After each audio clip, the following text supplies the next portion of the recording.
अस्सलाम वालेकुम प्यारे बच्चों, ये मेरे हाथों में जो आपको दिखाई दे रहा है स्कॉलरशिप इम्तिहान का पर्चा है। क्लास 5th स्टैंडर्ड 5th का आज हम स्टैंडर्ड 5th का जो कल ही 31 जुलाई सन 2022 को पेपर हुआ है स्कॉलरशिप इम्तिहान का, उसका पेपर हम सॉल्व करेंगे। 25 सवालात जो उर्दू ज़बान में पूछे गए थे इस पर्चे में, तो सबसे पहले हम उनको यहाँ पर हल करेंगे, सॉल्व करेंगे। याद रखिए, अगर इस तरह के मुकाबला जाती इम्तिहानात की तैयारी एक तालिब इल्म अपने स्कूल के दौर से ही शुरू कर दे, यानी जमात पंजुम में इस तरह का पेपर, जमात 8वीं में अगला पेपर जो स्कॉलरशिप का होता है वो, फिर आगे होने वाला नेशनल टैलेंट सर्च NTS का एग्ज़ाम और इस तरह के दीगर इम्तिहानात की तैयारी अगर संजीदगी से पहले से ही अगर शुरू कर दी जाए तो आगे ज़िंदगी में जितने भी मुकाबला जाती इम्तिहानात होने वाले हैं उनमें बहुत सहूलत, बहुत आसानी हो जाती है। और इसीलिए मेरी यानी मुदस्सिर अहमद की हल्की सी, छोटी सी, प्यारी सी कोशिश है कि बच्चों की थोड़ी यहाँ रहनुमाई हो जाए, थोड़ी उनकी मदद हो जाए, ताकि आगे ज़िंदगी में आने वाले इम्तिहानात की वो अच्छी तरह से तैयारी कर सके। तो चलिए क्वेश्चन बाय क्वेश्चन हम इसे सॉल्व करेंगे। मैं आपको ये भी बता दूं कि ये वीडियो दीगर मुकाबला जाती इम्तिहानात की तैयारी करने वाले, जैसे TET है, टीचर्स एलिजिबिलिटी टेस्ट है, CTET है, या दूसरे कोई भी इम्तिहानात है जिनमें उर्दू मजमून पर क्वेश्चन पूछा जाता है, ठीक है, तो उसके लिए भी बहुत बेनिफिशियल, बहुत मुफीद होने वाला है। वीडियो थोड़ा सा तवील है, इसकी तवालत थोड़ी ज़्यादा है, लेकिन बहुत ही मुफीद है, बहुत बेनिफिशियल है। तो देखिए स्क्रीन पर आपके सामने क्वेश्चन बाय क्वेश्चन हम इसे सॉल्व करेंगे। कल ही हुआ है, बिल्कुल ताज़ा तरीन पेपर है, बिल्कुल फ्रेश पर्चा है। तो यहाँ पर हमें दिखाई दे रहा है एक पैराग्राफ, देखिए। तो जो भी यहाँ पर क्वेश्चन मैं यहाँ पर क्वेश्चन पेपर में से पढ़ूंगा उन्हें आपकी सहूलत के लिए यहाँ पर स्क्रीन पर दिखाया जा रहा है, और जो भी ज़रूरी बातें होंगी तो उसे हम यहाँ पर लिखते भी चलेंगे, ठीक है। तो चलिए शुरू करते हैं। देखिए सवाल नंबर 1 से 3 के लिए हिदायत दी हुई है। झैल का पैराग्राफ पढ़कर उसके नीचे दिए हुए सवालात के सही मुतबादिल पहचानिए। तो देखिए पैराग्राफ हमें दिया जाता है, उस पर क्वेश्चन पूछे जाते हैं। तो ये बच्चों की जो रीडिंग की सलाहियत है या उनकी जो कॉम्प्रीहेंशन की सलाहियत है, यानी पढ़ना सिर्फ ज़रूरी नहीं होता है प्यारे बच्चों, पढ़ करके समझना ज़्यादा ज़रूरी होता है, ठीक है। तो जो भी आपने पढ़ा है वो आपको कितना, किस हद तक समझ में आया है, उसे यहाँ पर चेक किया जाता है। तो देखिए किस तरह से होता है, एक पैराग्राफ हमें दिखाई दे रहा है, और ये जो पैराग्राफ है इसको देखने के बाद मुझे समझ में आया कि ये पर्चा तो हमारा ये जो पर्चा है ये 5th क्लास का है, जमात पंजुम का है, लेकिन उन्होंने ये जो कहानी या ये जो पैराग्राफ लिया है क्लास 6th की उर्दू की दरसी किताब से लिया है। और एक पंडित सुदर्शन, एक मुसन्निफ है, आपने उनका नाम सुना होगा, उनका जो असल नाम है पंडित बद्रीनाथ है। तो उनका एक मजमून है, एक उनकी कहानी है एतबार नाम से, उसमें से इसको लिया गया है। तो क्या है देखिए, हम इसको फटाफट पढ़ते हैं। माँ को अपने बेटे और किसान को अपने लहलहाते खेत देखकर जो खुशी होती है, वही खुशी बाबा भारती को अपना घोड़ा देखकर होती थी। घोड़ा बहुत खूबसूरत था, उसके जोड़ का घोड़ा सारे इलाके में ना था। बाबा भारती उसे सुल्तान कहकर पुकारते थे। अपने हाथ से मालिश करते, खुद दाना खिलाते और देख देख कर खुश होते थे। उन्होंने रुपया, माल, असबाब और ज़मीन सब कुछ छोड़ दिया था, यहाँ तक कि उन्हें शहरी ज़िंदगी से भी नफरत हो गई थी। अब गांव से बाहर वो एक छोटे से मंदिर में रहते और पूजा करते थे। मैं सुल्तान के बगैर नहीं रह सकूंगा, उन्हें वहम सा हो गया था। वो उसकी चाल पर फिदा थे। जब तक शाम के वक्त सुल्तान पर सवार होकर 8-10 मील का चक्कर ना लगा लेते उन्हें चैन ना आता। तो हमें ये पता चल रहा है कि पंडित सुदर्शन ने यहाँ पर एक घोड़ा जिसका नाम सुल्तान बाबा भारती जो उसका मालिक है उसने रखा है, उनकी एक दूसरे से उनसियत, उनका जो लगाव है, जो उसकी देख रेख है, उसके बारे में सब बातें यहाँ पर बताई जा रही है, ठीक है। अब इसमें जो सवाल बनता है वो कैसे होता है, देखिए पहला सवाल, घोड़ा देखकर कौन खुश होता था। और हमारे सामने 4 मुतबादिल दिए हुए हैं। पहला है माँ, दूसरा ऑप्शन है किसान, तीसरा ऑप्शन है बाबा भारती और चौथा ऑप्शन है सुल्तान। तो कितना आसान यहाँ पर सवाल है। घोड़े को देखकर बाबा भारती खुश हुआ करता था, ठीक है, बाबा भारती उस शख्स का नाम है जिसके पास वो घोड़ा है। दूसरा सवाल देखिए, बाबा भारती घोड़े को किस नाम से पुकारते थे। तो अगर आपने पैराग्राफ गौर से सुना है तो आप बआसानी जो है जवाब बता सकते हो, और अगर आपने जवाब बताया है सुल्तान तो आपका जवाब है बिल्कुल सही। बाबा भारती घोड़े को किस नाम से पुकारते थे? Option number 1 is Sultan, option number 2 किसान, ऑप्शन नंबर 3 बादशाह, या चौथा ऑप्शन है बादल। तो बाबा भारती घोड़े को सुल्तान कहकर पुकारते थे। कितना आसान ये सवाल है। देखिए तीसरा क्वेश्चन देखते हैं। बाबा भारती को क्या वहम हो गया था? देखिए पैराग्राफ के आखिर में वहां पर लिखा हुआ है उनको वहम हो गया था, कुछ शक व शुबा उनके दिल में आ गया था। क्या वहम हो गया था उनको? चारों ऑप्शन देखिए गौर से। नंबर 1, मैं रुपये के बगैर नहीं रह सकूंगा, या मैं माल के बगैर नहीं रह सकूंगा, दूसरा ऑप्शन। तीसरा ऑप्शन, मैं असबाब के बगैर नहीं रह सकूंगा, या चौथा ऑप्शन, मैं सुल्तान के बगैर नहीं रह सकूंगा। तो यहां पर तो घोड़े से मोहब्बत बताई जा रही है और वो ये सोच रहे हैं कि मैं सुल्तान के बगैर यानी इस घोड़े के बगैर नहीं रह सकूंगा। तो ऑप्शन नंबर 4 यहां पर सही है। जवाबी पर्चे में 1 2 3 4 इस तरह से 4 दायरे बने होते हैं, उनमें बारीक बारीक 1 2 3 4 या ABCD या अलिफ बे जीम लिखा होता है। तो हमारा या अगर यहाँ पर ऑप्शन नंबर 4 सही है, मैं सुल्तान के बगैर नहीं रह सकूंगा, तो जवाबी कॉपी में हमको चौथा जो दायरा है उसमें इस तरह से रंग भरना होता है प्यारे बच्चों। ठीक है, एक बार जब आपने इसको रंग कर दिया तो आप जवाब को चेंज नहीं कर सकते हो, you can not change your answer. या चाहे तो आप फिर तीसरा जवाब भर दिया, इसको गलत कर दिया, फिर इसको इस तरह काट छाट की, ये सब नहीं चलता है। तो पहले अच्छी तरह से सोच विचार करिए, उसके बाद जवाबी कॉपी में जवाब को भरिए। आगे बढ़ते हैं। सवाल नंबर 4 से 6 के लिए हिदायत। ज़ैल की नज़्म को गौर से पढ़िए और पूछे गए सवालात के सही जवाबात पहचानिए। तो हमने पहले इक़्तिबास को या पैराग्राफ को पढ़कर 3 सवालों के जवाब दिए हैं, अब हम नज़्म को पढ़ करके जवाब देंगे। तो जो नज़्म यहाँ पर 5वीं के स्कॉलरशिप के इम्तिहान में ली गई है तो वो है अल्लामा इकबाल की। बहुत मशहूर शायर है, आपने इनका नाम ज़रूर सुना होगा।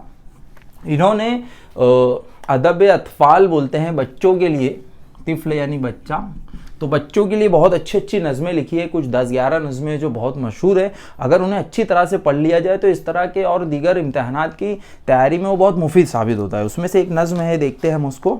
देखिए यहाँ पर मैं सबसे पहले नज़्म पढ़ूंगा, थोड़ा सा तेज़ रफ्तारी से पढ़ूंगा ताकि वीडियो पूरा आखिर तक 25 सवालात जो है हमें सॉल्व करना है। तो देखिए नज़्मों को देखिए।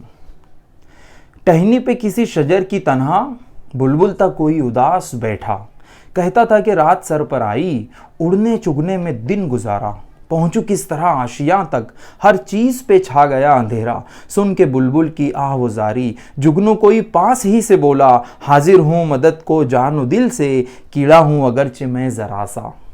क्या गम है जो रात है अंधेरी, मैं राह में रोशनी करूँगा, अल्लाह ने दी है मुझको मशअल, चमका के मुझे दिया बनाया, है लोग वही जहाँ में अच्छे, आते हैं जो काम दूसरों के, है लोग वही जहाँ में अच्छे, है लोग वही दुनिया में अच्छे, जो आते हैं काम दूसरों के, या आते हैं जो काम दूसरों के। कहते हैं ना, a friend in need is a friend in deed, right. तो हम क्वेश्चन देख लेते हैं। इस नज़्म में किसके दरमियान गुफ्तगू हुई है? गुफ्तगू हुई है यानी बातचीत हुई है, गुफ्तगू यानी बातचीत।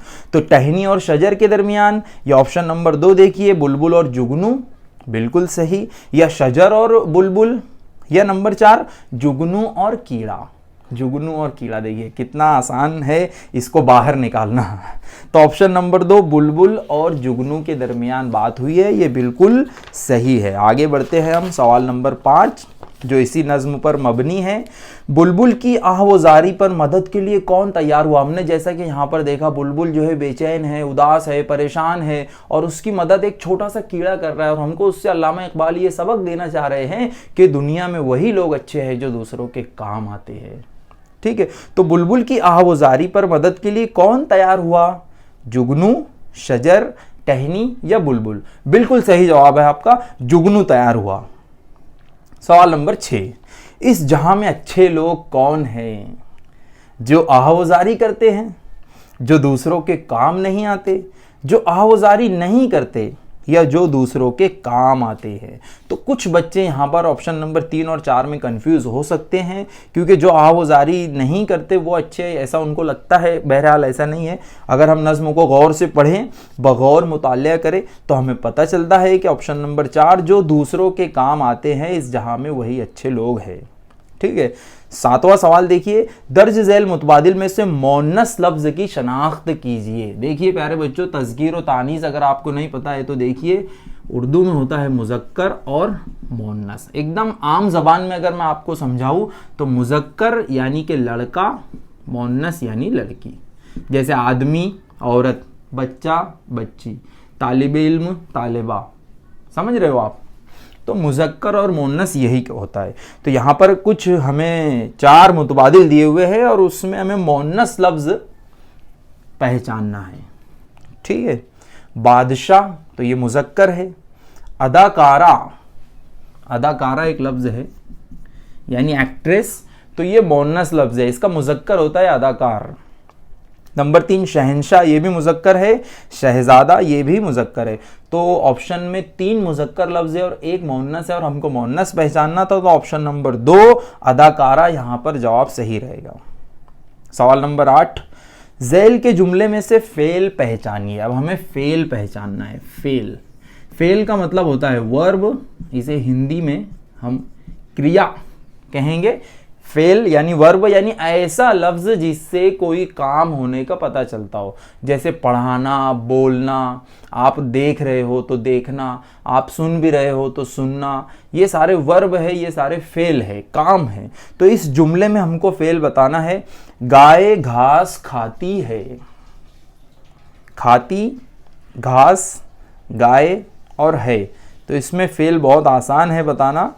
खाती ये फेल है, घास ये इस्म कहलाएगा, गाय ये भी इस्म है, ठीक है। थोड़ा सा यहाँ पर इस्म देख लेते हैं। किसी भी जगह, शख्स या चीज़ का या जानवर का, किसी का भी जो नाम होता है वो इस्म कहलाता है, ठीक है। तो जवाब क्या है हमारा इसमें?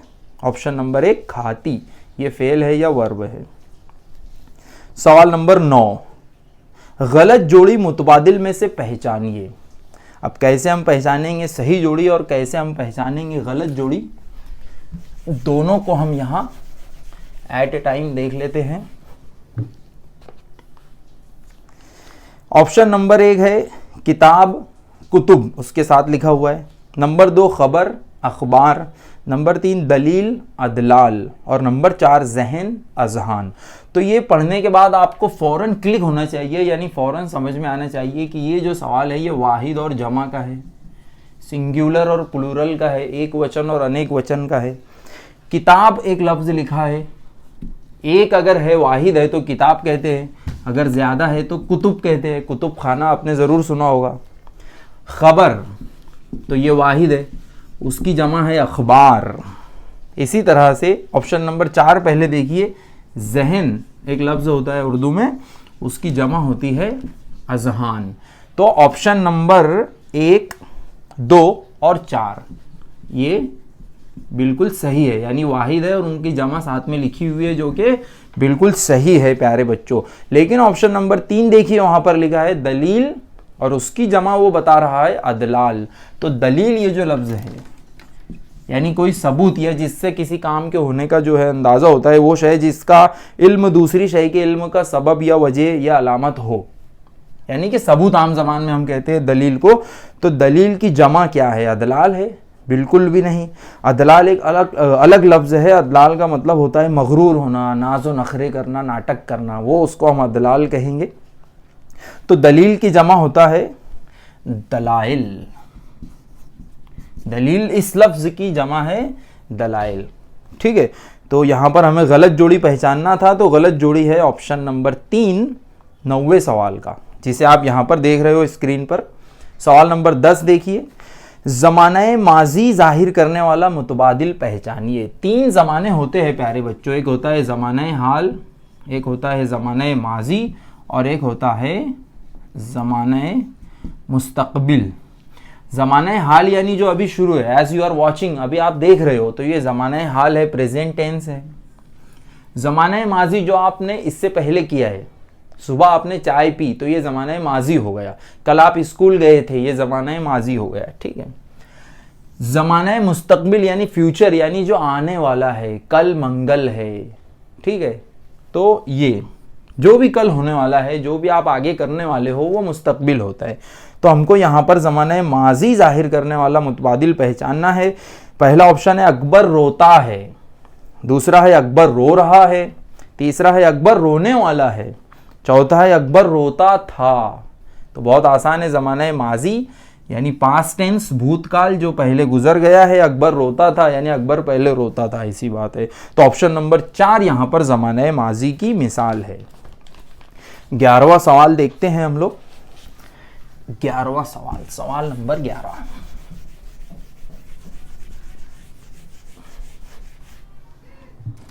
सवाल नंबर 11 है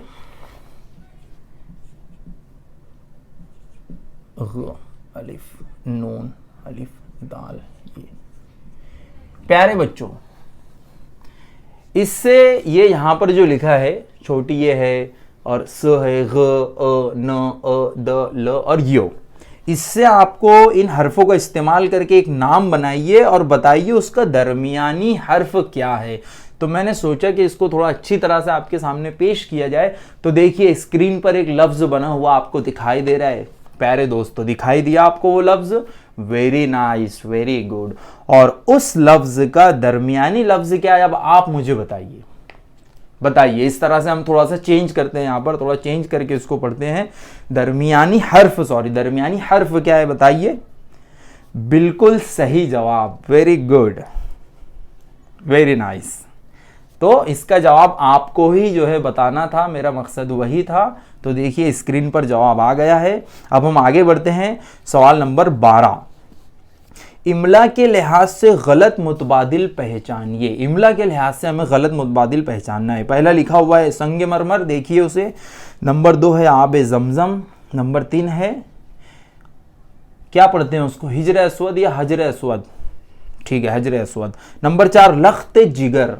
तो आई थिंक पहला बिल्कुल सही लिखा है। इमला यानी जो लिखने का जो तरीका होता है किसी लफ्ज को, तो वो बिल्कुल सही सही लिखा है कि हमको ये पहचानना है। तो संग मरमर यानी मार्बल, एक तरह का पत्थर होता है वो, तो वो बिल्कुल सही लिखा है। आब जमजम, ये भी सही लिखा हुआ है।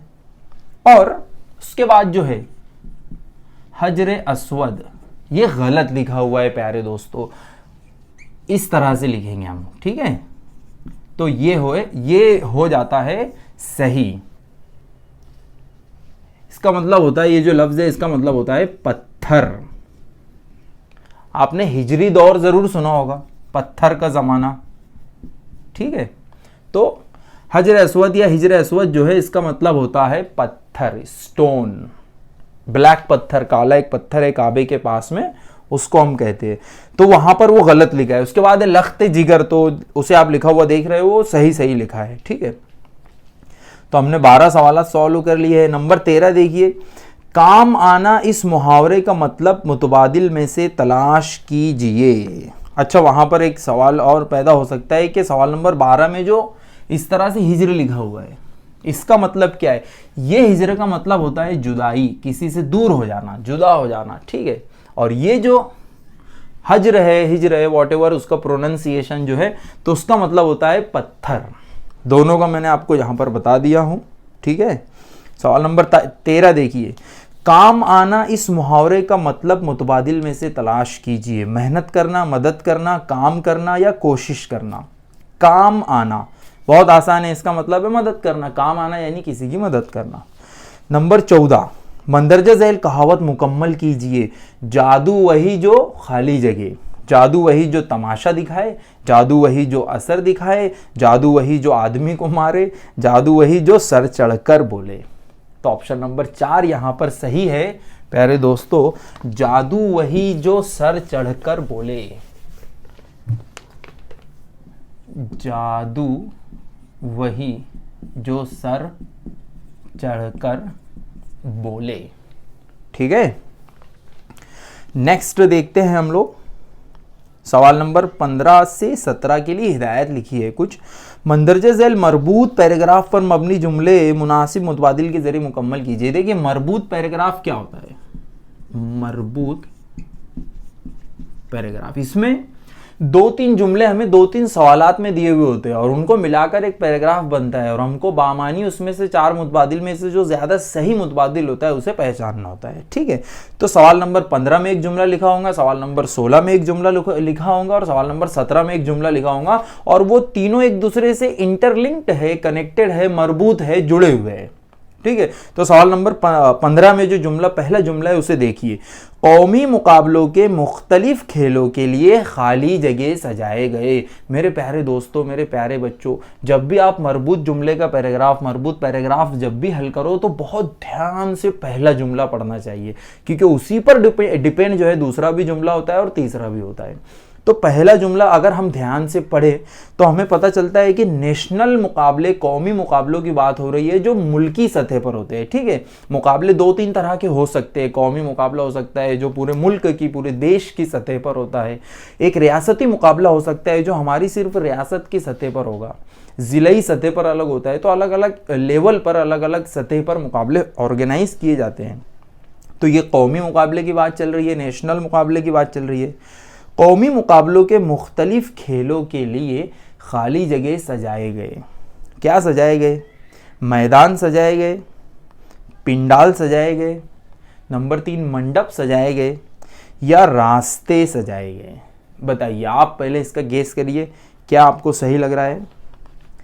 ऑप्शन नंबर 1 मैदान सजाए गए ज़्यादा सही हमें ये लग रहा है। ठीक है, फिर भी अगर आपको कुछ और लगता है तो कमेंट करके आप ज़रूर हमारे साथ शेयर करिए।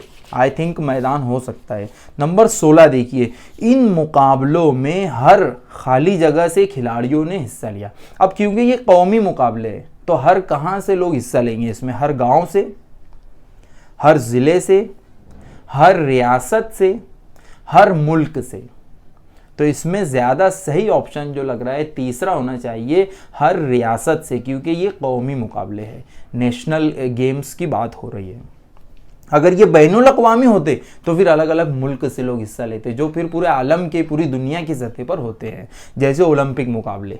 ठीक है, सवाल नंबर 17 देखिए, मरबूत जुमले का आखिरी जुमला, कामयाब खिलाड़ियों को मखसूस खाली जगह से नवाजा गया। जो जीत जाता है, जो कामयाब हो जाता है, तो उसको किस चीज़ से नवाजा जाएगा? नाम से नवाजा गया, इनाम से नवाजा गया, खेल से नवाजा गया या अदब से नवाजा गया? तो बहुत आसान है, इनाम से नवाजा गया। ठीक है, रिवार्ड, तमगे दिए जाते हैं, आपने सुना होगा, सुनहरी है, चांदी का, ठीक है, कांस्य पदक, गोल्ड मेडल, सिल्वर मेडल आपने सुना होगा, ये ब्रॉन्ज मेडल, इस तरह से। सवाल नंबर 18 देखिए, कंप्यूटर में मौजूद मॉनिटर, इस लफ्ज़ का उर्दू मुतबादिल तलाश कीजिए। अगर आपने कंप्यूटर देखा है तो उसमें इस तरह से एक स्क्रीन लगी होती है, एक मॉनिटर होता है, एक CPU होता है, एक इस तरह से यहाँ पर बहुत सारी उसमें कीज़ होती है तो उसको कीबोर्ड कहते हैं, एक माउस भी होता है। ठीक है, तो ये जो मॉनिटर है इसकी बात यहाँ पर हो रही है कि मॉनिटर, इसका उर्दू मुतबादिल क्या है इस लफ्ज़ का? निगरां, टीवी या पर्दा या मजहर? तो आई थिंक इसका पर्दा ऑप्शन होना चाहिए, क्योंकि वो स्क्रीन होती है एक तरह से, तो उसको हम पर्दा कह सकते हैं। और निगरां मॉनिटर का जो क्लासरूम में जो मॉनिटर होता है, जो देख रेख करता है, उसको हम निगरां कह सकते हैं, लेकिन यहाँ पर कंप्यूटर की बात हो रही है। और टीवी, ये तो ऑलरेडी इंग्लिश लफ्ज़ है, टेलीविज़न का शॉर्ट फॉर्म है, तो पर्दा होना चाहिए। सवाल नंबर 19 देखिए, नेहा, इस लफ्ज़ का मुतजाद लफ्ज़ बताइए। अब मुतजाद यानी कि अपोजिट वर्ड, मुतजाद यानी अपोजिट या एंटोनिम जिसे हम कहते हैं, या जिद जिसे हम कहते हैं। ठीक है, तो नेहा, इस लफ्ज़ का अपोजिट क्या है? गिरा, बयां, आया या तपा? तो नेहा इसका मतलब है छुपा हुआ और इसका अपोजिट होगा आया यानी जाहिर। ठीक है, नेक्स्ट सवाल नंबर 20, ताकत का हम्मानी लफ्ज़ बताइए। ताकत का हम्मानी लफ्ज़ यानी जिसका मतलब ये हो, ताकत ही हो मतलब, तो वो बताना है हमें। कमज़ोर, ये तो उसका अपोजिट हो गया। पहलवान, बच्चे यहाँ ऐसे जगह कंफ्यूज होते, वो समझते ताकत को बताने वाला लफ्ज़ पहलवान, अब पहलवान में ताकत होती है तो वो करके आएंगे ऑप्शन नंबर 2, तो थोड़ा ध्यान देना चाहिए। नंबर 3 बाजू या नंबर 4 सकत। तो सकत का मतलब होता है स्ट्रेंथ या ताकत। ताकत और सकत दोनों एक ही मानी है, उनका एक ही मतलब है, स्ट्रेंथ, ताकत, पावर, सकत। ठीक है, तो ऑप्शन नंबर 4 सकत इसका सही जवाब है। 21वां सवाल देखिए, मंदरजे झैल मुतबादिल में से मुरक्कब लफ्ज़ पहचानिए। आप लोग यहाँ स्क्रीन पर देखते चलिए, वहाँ पर सवालात आ रहे हैं और जो इंपॉर्टेंट चीज़ होती है हम उसे यहाँ पर डिस्कस कर रहे हैं। सवाल नंबर 21, मंदरजे झैल मुतबादिल में से मुरक्कब लफ्ज़ पहचानिए। अब मुरक्कब लफ्ज़ किसे कहते हैं? जो दो लफ्ज़ों से मिलकर बनता है, एकदम सिंपल, उसको हम मुरक्कब लफ्ज़ कहेंगे। तो देहात मुरक्कब लफ्ज़ है? नहीं। तराविश? नहीं।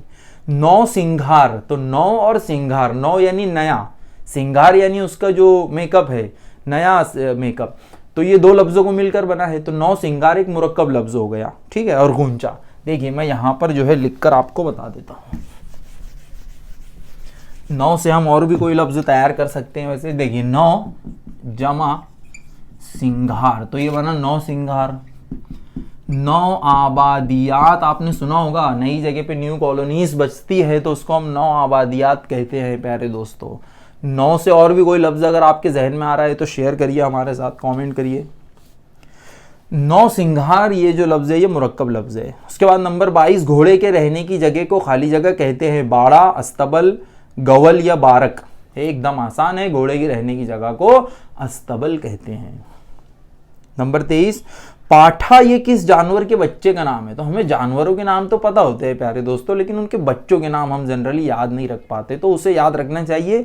देखिए, हाथी का जो बच्चा होता है उसको हम पाठा कहते हैं, तो पहला ही ऑप्शन यहाँ पर सही है। लेकिन इसके अलावा कुछ और होते हैं जिन्हें मैं आपके साथ शेयर कर रहा हूँ, गौर से सुनिए। उल्लू का बच्चा जो होता है उसको पट्ठा कहा जाता है, बकरी का बच्चा उसे मेमना कहा जाता है, मुर्गी का बच्चा चूज़ा कहलाता है, सांप का बच्चा सपोला कहलाता है, भेड़ का बच्चा बर्रा कहलाता है, कुत्ते का बच्चा पिल्ला कहलाता है, गाय का बच्चा बछड़ा कहलाता है, ठीक है।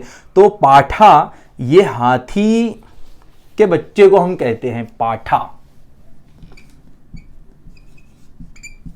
ठीक है, ये आपको याद रखना है। और जो जो नाम मैंने बताया उसको लिख लीजिए। आप चाहे तो वीडियो को रिवर्स करिए, थोड़ा पीछे जाइए। हम हमारी असली ज़िंदगी में पीछे नहीं जा सकते हैं, लेकिन वीडियो में हम पीछे जा सकते हैं, तो वापस पीछे जाकर उसको देखिए और लिख लीजिए वो सारे नामों को। सवाल नंबर 24, दर्ज झैल मुतबादिल में गलत जोड़ी पहचानिए। पीवी सिंधु ये खिलाड़ी का नाम है प्यारे दोस्तों। अगर आप अखबार पढ़ते रहते हो या न्यूज़ वगैरह देखो तो आपको बहुत आसानी ये नाम पता चल जाते हैं। ये देखने में तो मुश्किल सवाल दिखाई देता है, लेकिन ये मुश्किल है नहीं, ठीक है। तो PV Sindhu is a player, वो एक खिलाड़ी है, और साथ में नाम लिखा हुआ है वहां पर खेल का नाम बैडमिंटन, तो बिल्कुल सही है, पीवी सिंधु ये बैडमिंटन की खिलाड़ी है। साइना नेहवाल के साथ लिखा है कैरम, तो ये गलत है, ये गलत जोड़ी, और हमको गलत जोड़ी पहचानना था। साइना नेहवाल ये कैरम नहीं खेलती है, बल्कि साइना नेहवाल भी बैडमिंटन की खिलाड़ी है, ठीक है। बैडमिंटन आपने भी जरूर खेला होगा। ऑप्शन नंबर 3 है विनोद कांबली, तो ये फॉर्मर क्रिकेटर है, पिछले क्रिकेटर रहे हैं, ये क्रिकेट खेलते हैं, ये क्रिकेट से जुड़े हुए, तो ये बिल्कुल सही है, तीसरा भी। चौथा है ध्यानचंद के बारे में हमने सबक पढ़ा था, जिन्हें हम जो है हॉकी का जादूगर कहते हैं, ठीक है। जो हॉकी का जो गेंद है वो उनकी बैट से हमेशा लगा हुआ, ऐसा लगता था जादू कर रहे हो, तो इसलिए उनको हॉकी का जादूगर कहा जाता है। उन्होंने बहुत हमारे मुल्क का नाम रोशन किया था। तो हमें गलत जोड़ी पहचानना था, वो है ऑप्शन नंबर 2 साइना नेहवाल, क्योंकि वो कैरम से जुड़ी हुई नहीं है, ठीक है। एक मिसाल के तौर पर मैं आपको समझाना चाहता हूं, अगर मान लो ऑप्शन नंबर 2 में नाम दिया हुआ रहता विराट कोहली, ठीक है, और वहां पर लिखा रहता फुटबॉल, तो वो भी गलत हो जाता था, क्योंकि विराट कोहली क्या खेलते हैं बताइए? क्रिकेट। Very good. सवाल नंबर 25, दिए गए अल्फाज के मजमुए के लिए मुनासिब लफ्ज़ का मुतबादिल पहचानिए। मछलियाँ पकड़ने वाला उसे हम क्या कहेंगे? माहीगीर, मल्लाह, जाल या काश्तकार। तो मछलियाँ पकड़ने वाले को हम कहते हैं प्यारे दोस्तों माहीगीर, ठीक है, माहीगीर। हम एक प्यारी सी मछली यहाँ पे बना देते हैं, प्यारी तो नहीं बनी, वैसे खतरनाक बन गई हो, तो माहीगीर यानी मछली पकड़ने वाला, और मल्लाह यानी कि नाव चलाने वाला। मल्लाह, आपको एक्स्ट्रा नॉलेज के लिए मैंने बता दिया ये। तो इस तरह आज हमने स्कॉलरशिप इम्तिहान देखिए 25 हो गए, ठीक है। अब इसके बाद जो आगे सवालात है वो मैथ्स के शुरू हो रहे हैं। 25 उर्दू के सवालात हमने सॉल्व कर लिए हैं। अगर कुछ यहाँ पर गलती हुई है तो आप उसे कमेंट में बताइए कि ये ऑप्शन इसका गलत हो सकता है, या ये जवाब होना चाहिए था, ये नहीं होना चाहिए था। जो भी हो इस्लाह करेंगे, एक दूसरे से सीखेंगे और आगे हम रियाजी के पेपर को भी ज़रूर सॉल्व करेंगे। इस वीडियो को देखने के लिए शुक्रिया। Thank you.